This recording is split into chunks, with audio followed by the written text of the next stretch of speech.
The Gift Unopened.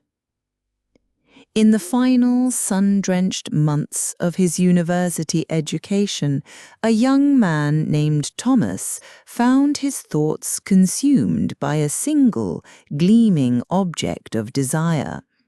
It was a magnificent sports car, a machine of breathtaking beauty and power that sat proudly in the center of a city showroom.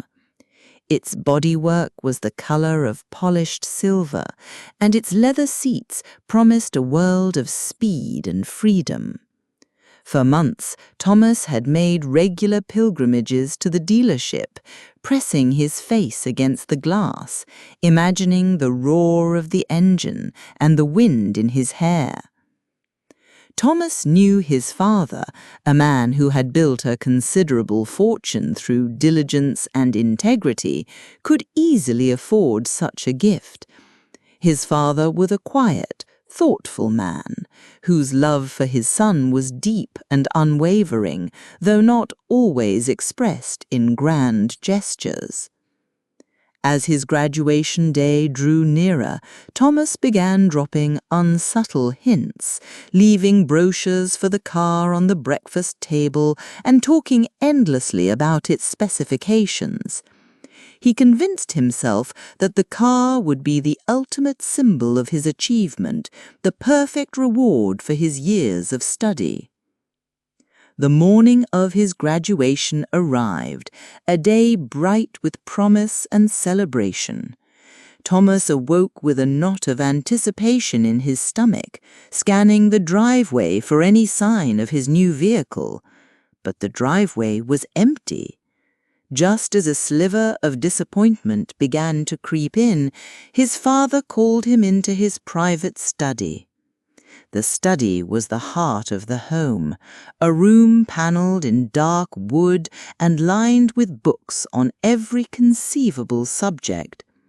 It smelled of old paper, leather, and his father's pipe tobacco. Mr. Albright was standing by the window, the morning light catching the grey at his temples. He turned to his son, his face beaming with pride. "Thomas," he began, his voice thick with emotion, "I am so incredibly proud of the man you have become. You have worked hard, and you have a fine mind and a good heart. I want you to know that I love you more than words can say." Then he held out a beautifully wrapped gift box, tied with a silk ribbon. Thomas's heart leapt. This was it. The box felt too light for a car key, but he reasoned it was probably in a larger presentation case.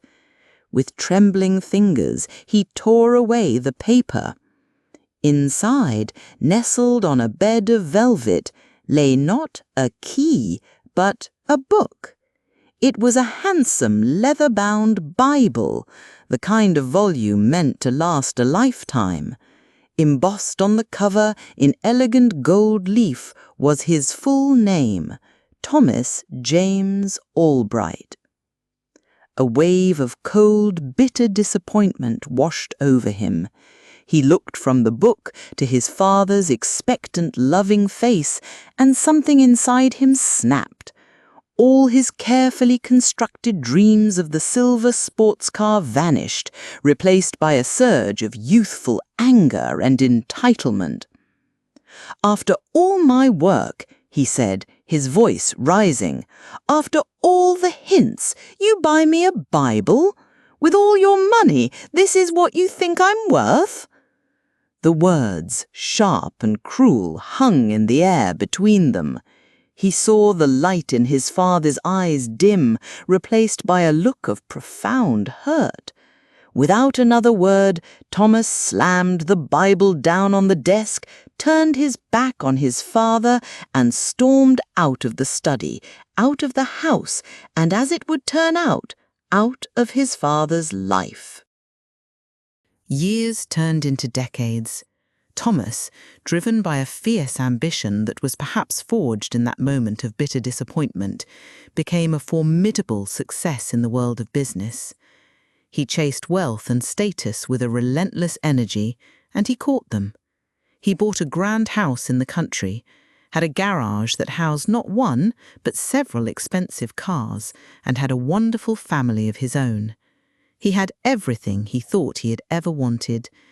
Yet sometimes, in the quiet of the night, a sense of emptiness would gnaw at him.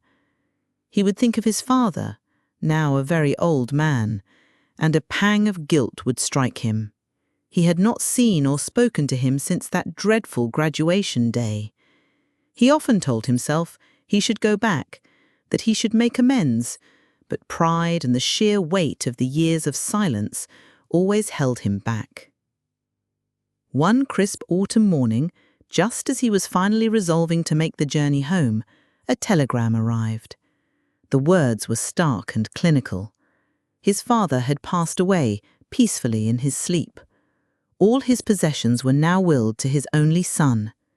Thomas was needed at home immediately to handle the arrangements. The drive back to his childhood home was a journey through a landscape of regret. When he finally arrived, he stepped into a house that felt like a museum of his past, everything preserved just as he had left it. A sudden, crushing sadness filled his heart. He eventually found his way to the study. It was just the same, the books, the desk, the faint scent of pipe smoke still lingering in the air. And there, sitting in the very center of the desk, was the leather-bound Bible he had thrown down in anger all those years ago. It looked untouched, its cover still gleaming, his name still shining in gold. With tears now streaming down his face, he picked it up. He sat in his father's old chair and, with a sense of reverence, opened the book. The pages were crisp and new. As he slowly turned them, his fingers tracing the verses he had never read, something slipped from the back and fell onto his lap. It was a car key. Attached to it was a small cardboard tag from the very dealership that had showcased his dream car. On the tag, in his father's familiar, neat handwriting, was the date of his graduation and two simple, powerful words: paid in full. He stared at the key, the tag, and the open book, and the full weight of his loss crashed down upon him. He had received the gift he had so desperately wanted, but it had been wrapped inside another, greater gift, a gift of wisdom and faith he had been too blind and too impatient to open. How many times do we miss the blessings in our lives, the answers to our deepest prayers, simply because they do not arrive in the packaging we expect? How often do we let our own narrow expectations blind us to the profound love that is being offered to us in a form we fail to recognize?